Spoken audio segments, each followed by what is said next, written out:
আসসালামু আলাইকুম রহমতুল্লাহি বরাকাতু। একটা জরুরি বার্তা নিয়ে আসলাম। বাংলাদেশের বিভিন্ন অঞ্চল থেকে খবর আসতেছে যে দেশপ্রেমিক নাগরিক যারা তাদেরকে গ্রেফতার করা হচ্ছে, গণগ্রেফতার যেটাকে বলা হয়। দেশপ্রেমিক আলেমুলামা হতে পারে, জেনারেল শিক্ষিত হতে পারে, বিধর্মী হতে পারে, যে কোনো ধর্মের মানুষ হতে পারে, তার দেশের জন্য তার একটা প্রেম থাকতেই পারে। যাই যাই হোক, এর মধ্যে বিশেষ করে টার্গেট করা হচ্ছে যারা দেশের আভ্যন্তরিক বিষয় নিয়ে লেখালেখি করতেছেন, কথা বলতেছেন, প্রথম আলোকে নিয়ে কথা বলতেছেন, দিল্লিকে নিয়ে কথা বলতেছেন, এদেরকে বেশি টার্গেট করা হচ্ছে।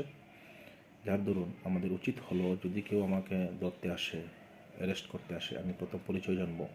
পুলিশ আসলে কোন থানা থেকে এসেছে, ডিবি পুলিশ আসলে কোন সেক্টর থেকে এসেছে, র্যাব আসলে কোন ব্যাটালিয়ন থেকে এসেছে, এটা জরুরি। আগে জানবো, এরপরে যোগাযোগ করব, এরপরে আমরা তাদের সাথে যাব। এর ছাড়া আমরা যাওয়ার কোনো চেষ্টা করব না। যা হওয়ার হবে, এর জন্য আপনার প্রস্তুত থাকতে হলো সবসময়।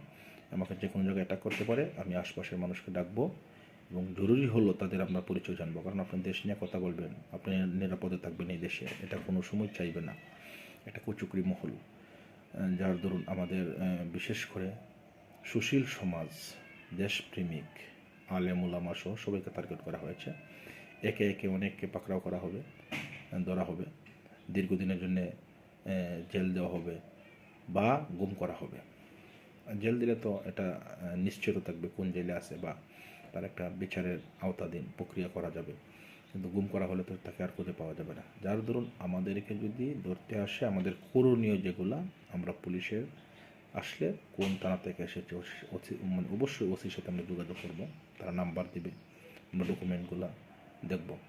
যদি র্যাব থেকে আসে, র্যাব পরিচয় দেয় কোন ব্যাটালিয়ন থেকে এসেছে, যদি ডিবি পুলিশ পরিচয় দেয় কোন সেক্টর থেকে এসেছে, কোথায় থাকে এবং কার মাধ্যমে এসেছে, এগুলো আমরা অবশ্যই যাচাই করে আমরা তাদের সাথে যাবো, এছাড়া যাবো না।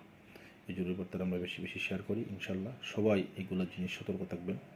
দেশ নিয়ে কাজ করতে হলে অনেক মুসিবত বিপদ আসতেই পারে, আমরা জীবন নিতে প্রস্তুত। প্রয়োজনে আমরা দেশের জন্য যদি জীবন দিতে হয়, জীবন দিতে প্রস্তুত, কিন্তু আপনি সতর্ক থাকতে হবে। ঠিক আছে, এটাই বললাম। আসসালামু আলাইকুম।